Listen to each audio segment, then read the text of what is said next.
1850, un nouveau premier ministre de Perse, aussi sanguinaire que le précédent, ordonna l'exécution du Bab. Le Bab fut à nouveau amené de Chehrir à Tabriz. Là, il fut détenu dans une cellule à côté d'une cour de caserne, laquelle allait être la scène de son martyre. Alors que le Bab était conduit à sa cellule, un jeune homme se força un chemin à travers la foule et se jeta aux pieds du Bab. « Ne me renvoie pas, ô mon maître, » implora le jeune homme. Il supplia le Bab de l'autoriser à le suivre partout où il irait. « Relève-toi, répondit le Bab, et sois certain que tu seras avec moi. Demain, tu témoigneras de ce que Dieu a décrété. » Ce jeune homme fut immédiatement arrêté, ainsi que 2 de ses compagnons, et placé dans la même cellule que le Bab et son secrétaire.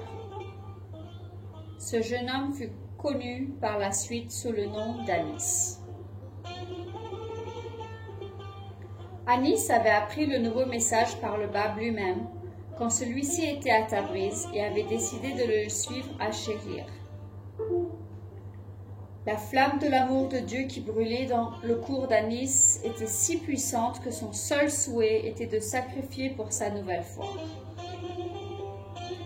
Mais le mari de sa mère, alarmé par le comportement étrange de son fils, l'emprisonna dans sa maison et le garda sous stricte surveillance.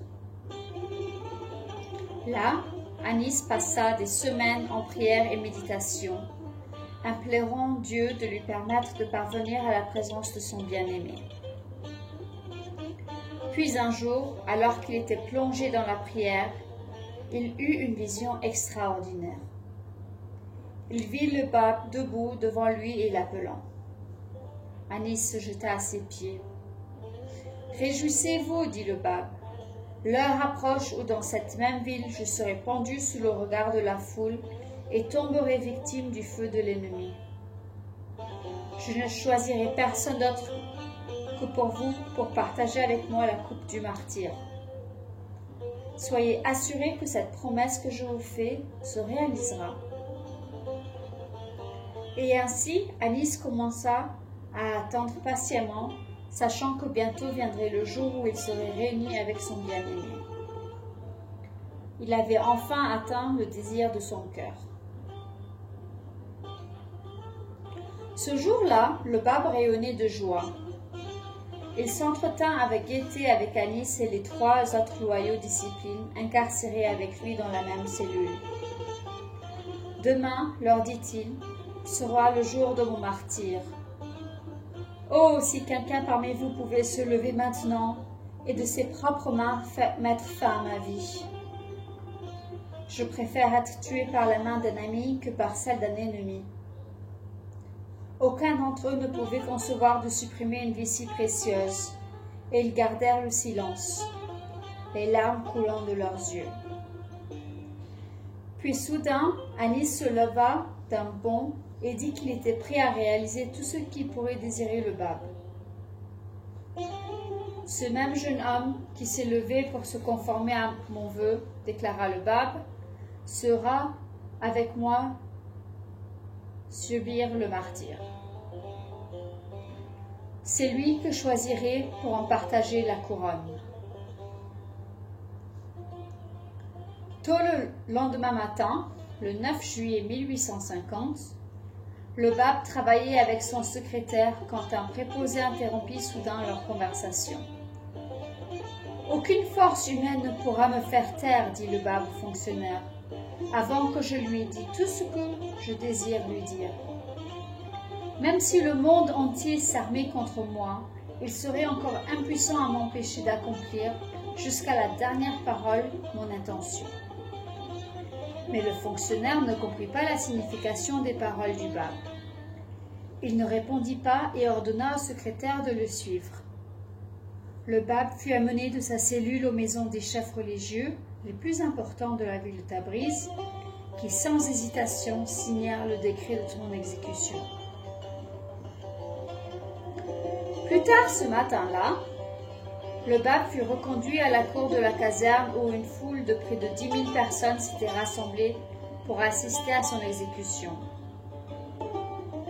Il fut livré aux mains de Samkhon, le commandant d'un régiment de soldats chargé de l'exécuter.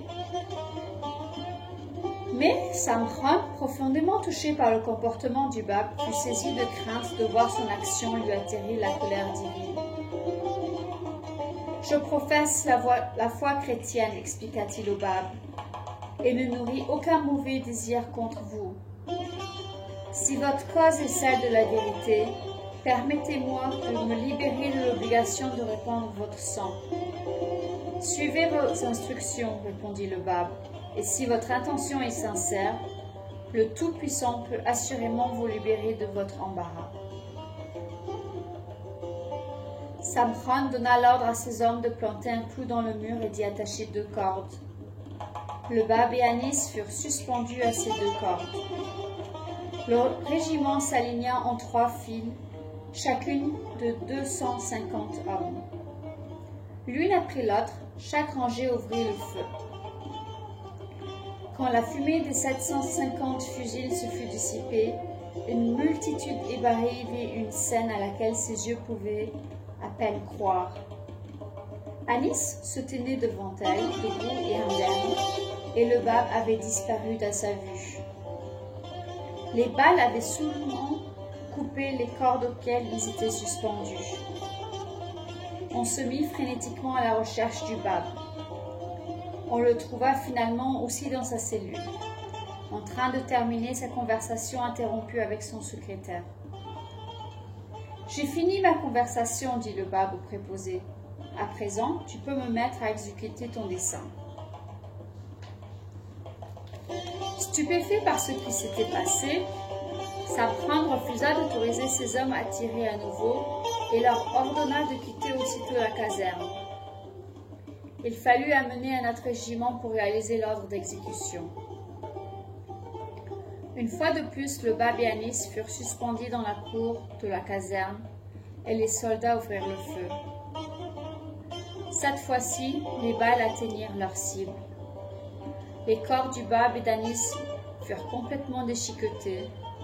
Cependant, leurs faces restèrent pratiquement intactes. Alors que le régiment se préparait à ouvrir le feu, le Bab adressa ses dernières paroles à la foule qui le regardait.